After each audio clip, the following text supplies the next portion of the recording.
Hello friends, welcome back to our YouTube channel hello study.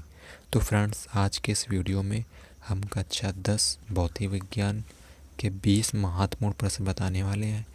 तो video को last तक ज़रूर देखें। सो फ्रेंड्स, चलिए शुरू करते हैं। तो आपका पहला क्वेश्चन है प्रतिरोध का मात्रक क्या है। ठीक है, तो इसका उत्तर हो जाएगा ओम। प्रतिरोध का मात्रक क्या होता है? ओम होता है। इसको इससे डिनोट करते हैं ओम बना के। ठीक है, अगला क्वेश्चन है दो प्रतिरोधों को श्रेणी क्रम में जोड़ने पर उनका तुल्य प्रतिरोध क्या होगा। तो इसका उत्तर हो जाएगा श्रेणी क्रम में जोड़ने पर तुल्य प्रतिरोध उनके योग के बराबर होता है। ठीक है, तो ये हो जाएगा R=R1+R2। अगला क्वेश्चन है श्रेणी क्रम में प्रतिरोधों को जोड़ने पर धारा तथा विभवांतर पर क्या प्रभाव पड़ता है। श्रेणी क्रम में प्रतिरोधों को जोड़ने पर, ठीक है, धारा तथा विभवांतर पर क्या प्रभाव पड़ता है। तो इसका उत्तर हो जाएगा श्रेणी क्रम में प्रतिरोधों के जोड़ने पर प्रत्येक की धारा समान तथा विभवांतर भिन्न भिन्न होंगे। श्रेणी क्रम में अगर प्रतिरोधों को जोड़ेंगे तो उनकी जो धारा होगी वो समान होगी। ठीक है, तथा जो विभवांतर होगा वो अलग अलग होगा। ठीक है, अगला क्वेश्चन देखते हैं दर्पण के ध्रुव की परिभाषा बताओ। इसमें ध्रुव की परिभाषा बताना है। ठीक है, तो इसका उत्तर हो जाएगा गोलीय दर्पण के परावर्तन तल के मध्य बिंदु को ध्रुव कहते हैं। गोलीय दर्पण के परावर्तन तल के मध्य बिंदु को ध्रुव कहते हैं। अगला क्वेश्चन है दर्पण का वक्रता केंद्र क्या है। ठीक है, इसका उत्तर हो जाएगा गोलीय दर्पण का केंद्र बिंदु जिससे या काटा गया है वक्रता केंद्र कहलाता है। गोलीय दर्पण का केंद्र बिंदु जिससे या काटा गया है वक्रता केंद्र कहलाता है। इसे सी से प्रदर्शित करते हैं। किससे प्रदर्शित करते हैं? सी से। ठीक है, अगला प्रश्न है मुख्य अक्ष क्या है।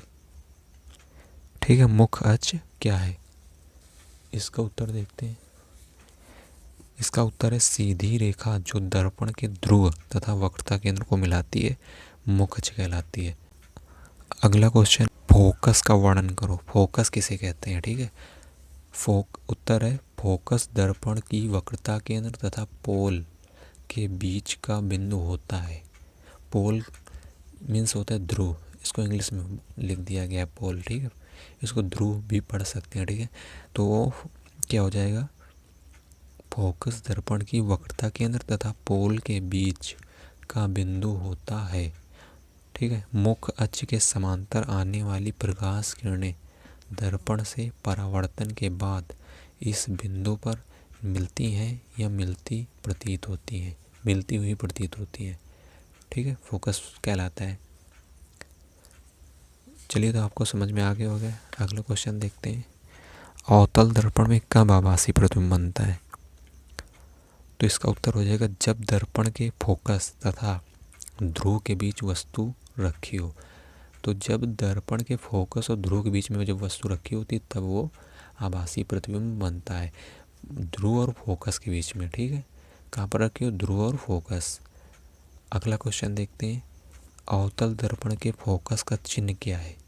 अवतल दर्पण में जो फोकस दूरी होती है या जो फोकस होता है वो ऋणात्मक होता है कि धनात्मक होता है। तो उसका उत्तर हो जाएगा ऋणात्मक होता है। जो अवतल दर्पण का फोकस होता है वो ऋणात्मक होता है। ठीक है,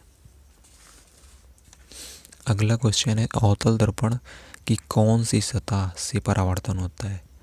तो जो अवतल दर्पण होता है उसके अंदर की ओर दबी हुई सतह से परावर्तन होता है। ठीक है, अवतल दर्पण की दबी हुई सतह से परावर्तन होता है। नेक्स्ट क्वेश्चन देखते हैं। नेक्स्ट क्वेश्चन है अवतल दर्पण की उपयोगिता क्या है। मतलब कि अवतल दर्पण का उपयोग किस चीज़ में किया जाता है, किस वस्तु में किया जाता है। ठीक है, तो इसका उत्तर हो जाएगा ये दर्पण बस, कार तथा स्कूटरों की हेडलाइट में आँखों व दांतों के लिए डॉक्टरों के पास तथा दाढ़ी बनाने के लिए जो ये दर्पण होते हैं वो बस के जो शीशे लगे होते हैं, अगल बगल जो शीशे लगे होते हैं। ठीक है, हेडलाइट में जो शीशे लगे होते हैं। ठीक है, कार हो गए, स्कूटर हो गए, इसकी हेडलाइट में जो शीशे लगे होते हैं। ठीक है, आँखों और दांतों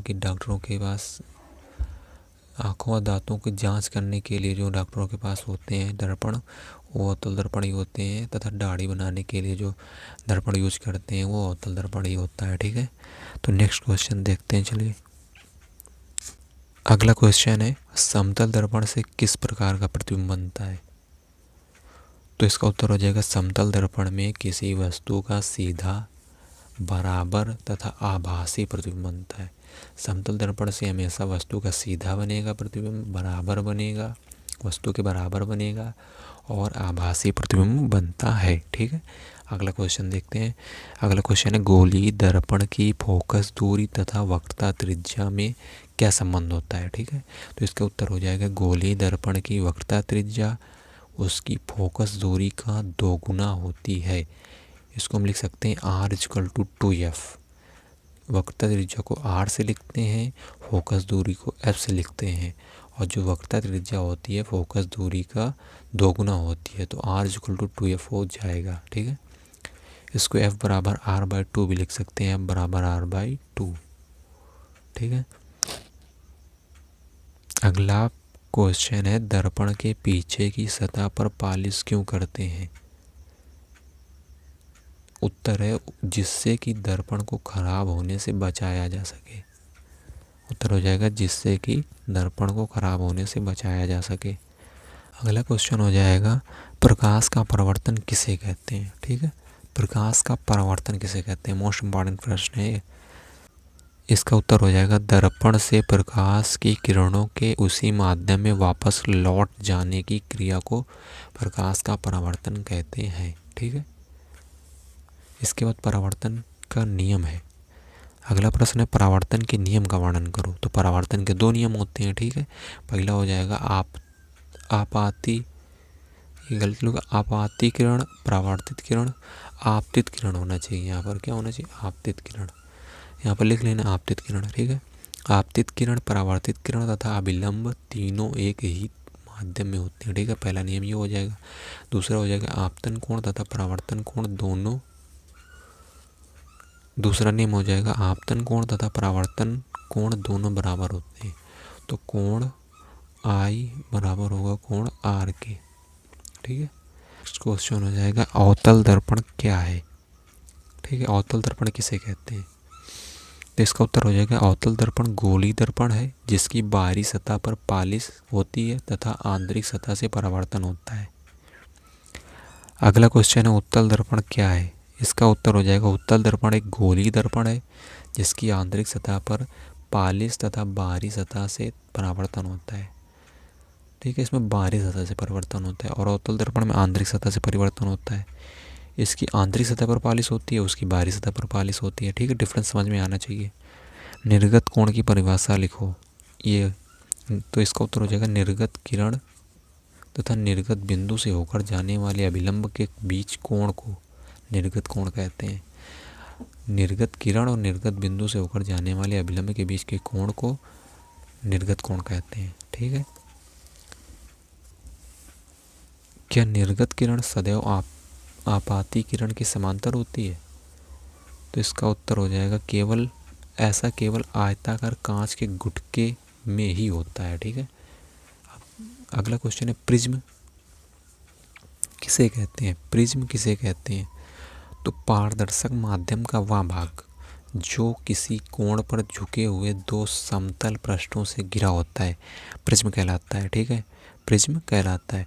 पारदर्शक माध्यम का वह भाग जो किसी कोण पर झुके हुए दो समतल पृष्ठों से घिरा होता है, प्रिज्म कहलाता है।